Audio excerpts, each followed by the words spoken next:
Hello viewers, welcome to विद्या पाठशाला YouTube channel. आपण समस्त को विद्या पाठशाला यूट्यूब चैनल रे अनेक अनेक शुभेच्छा और स्वागत। जेमिति कि आज आपण समस्त गोटे गुड न्यूज अच्छी। से गुड न्यूजटा कौन ना, जो अपर एज लिमिट को नहीं जो कॉम्पिटिटिव एस्पिरेंट मान थिले सेमाने कौन करथिले ना अपर एज बढ़ाया डिफरेंट डिफरेंट टाइम रे सरकार को दाबी पत्र दिया तो जार फलस्वरूप ये जीए एंड पीजी डिपार्टमेंट तरफ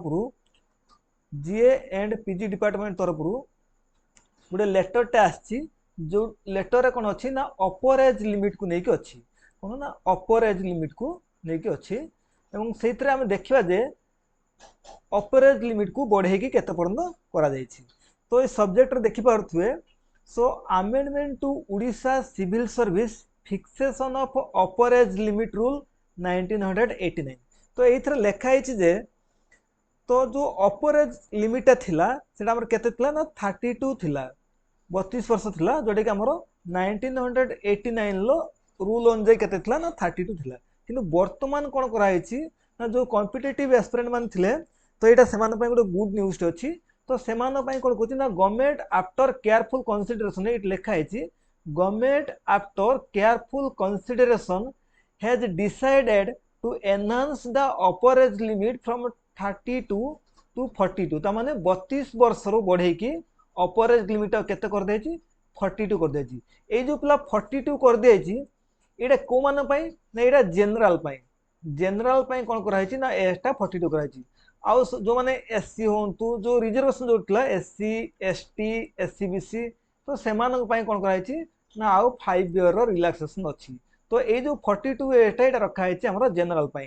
किंतु एटा केते वर्ष पन रहिबो कि 2 वर्ष रहिबो कि 5 वर्ष रहिबो सेमित किछि लेखा जाय नै।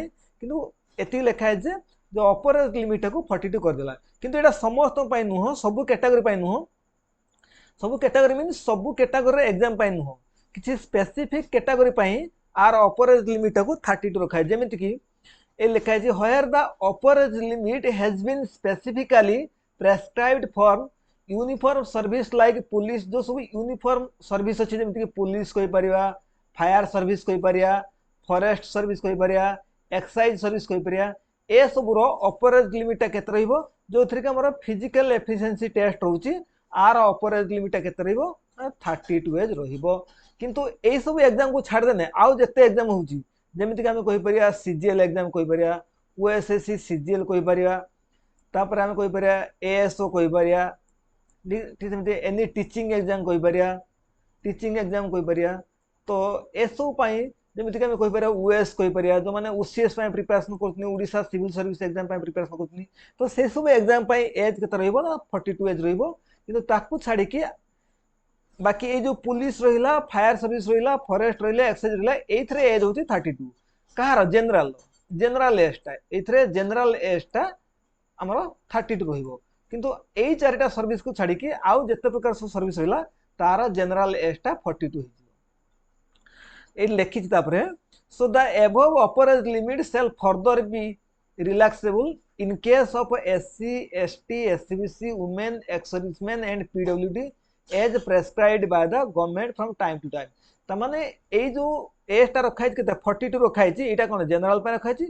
बाकी SC ST SCBC women ex serviceman और पीडब्ल्यू एमान को पई कोन एजटा एमान को जेमिति रिलैक्सेशन मिलुतला 5 इयर रिलैक्सेशन हो बा 10 इयर रिलैक्सेशन हो से सब मिलिबो। एटी नेक्स्ट पेज रे देइछि उडिया देखिबा। एते लिखा है कोन ना ओडिशा बेसामरिक सेवा सर्वोच्च बयस सीमा स्थिरीकरण नियमावली 1998 रा संशोधन। देखो ए जो बेसामरिक माने सामरिक भीतर की जाउची सामरिक भीतर जेमे कोइ परिया पुलिस सर्विस जाउची जो सब चारटा देइतला पुलिस जाउची, फायर सर्विस जाउची, तो जेमिति हम कोइ परिया फॉरेस्ट सर्विस जाउची। तो एई तीन चारटा को छाडला परे एक्साइज जाउची, एई तीन चारटा छाडला परे आउ जहा रहिला से होउची बेसामरिक। तो एई जो नियम एथरे कोन अछि ना एई लेखा है जिबी जे विभिन्न ए जो पदवी और सेवार प्रवेश पाई सर्वोच्च बयस सीमा 32 वर्ष रु 42 वर्ष पर्यंत वृद्धि करने को सरकार निष्पत्ति नहीं एवं उपरोक्त सर्वोच्च बयस सीमा अनुसूचित जनजाति जाति सामाजिक और शिक्षागत पछुआ वर्ग महिला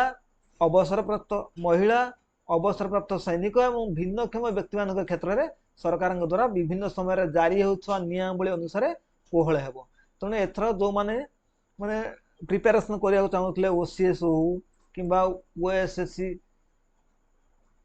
ओएसएससी सीजीएल हो तो बा जो मैंने कहि परिया एनी कॉम्पिटिटिव एग्जाम प्रिपेरेसन करमती आम कहीपर आमर एएस हो टीचिंग एग्जाम हो तो से गोटे गुड न्यूज रही।